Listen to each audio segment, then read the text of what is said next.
travel then. So, welcome back to my channel once again. This is Shyla Seashells and we're here at Lago de Oro, which is in Batangas. So, this is our first activity, wakeboarding. So, this is for beginners. This is my first time. So, experience ko muna. Ciao, matane!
Good morning, everyone.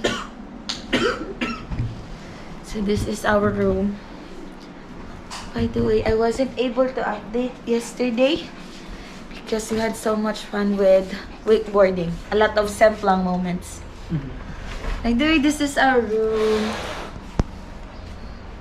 So this is good for 7 people. 7 people. So good morning, guys. Good morning, Renz. Ay, Renz? John! Who's Renz? Where's Ocean? Okay, good morning. This is the view of our room. So we had so much fun yesterday. Wakeboarding for the entire day, and they also have an option to have a half day wakeboarding, which is for 375 pesos, and then 600 for whole day wakeboarding. So sulit na sulit ang whole day. Sakit sa katawan. Super, pero masarap. Super kami nag-enjoy, so I was able to update. So ngayon ako nagka-time. So, hello, good morning, Ocean. This is my dog. Good morning.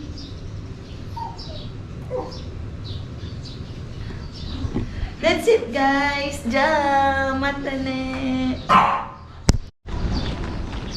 Good morning, guys. Ay, good morning. Ulit-ulit. Good morning. Okay. Yan. So, ito yung place. This is Lago de Oro. So, they have their own restaurant. They can have a breakfast by the sea. Good morning. And They have their own swimming pool. It's dagat lang. Pero mababaw lang yung dagat eh. I'll update you later. See ya! Ja!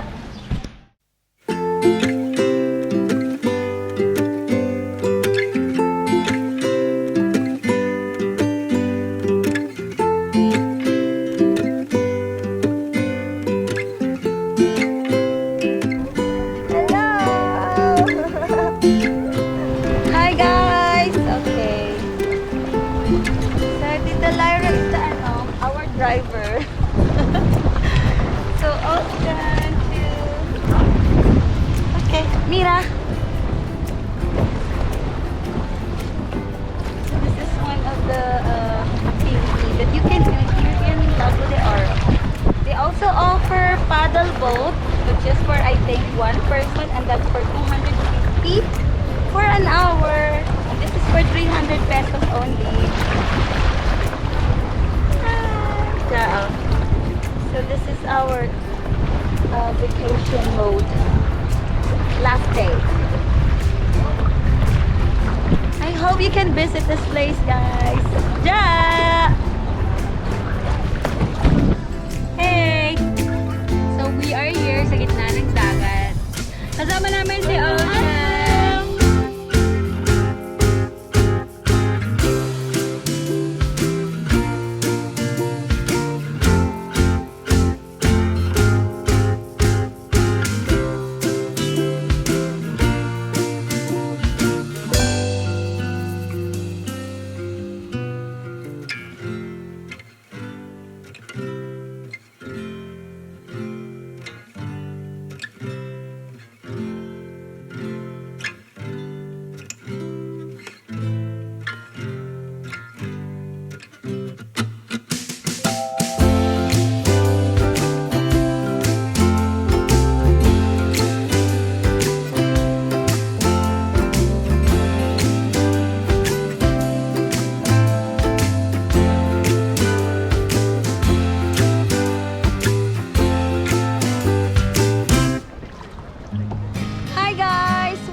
After almost an hour of kayaking, or we're headed to the resort Lago de Oro.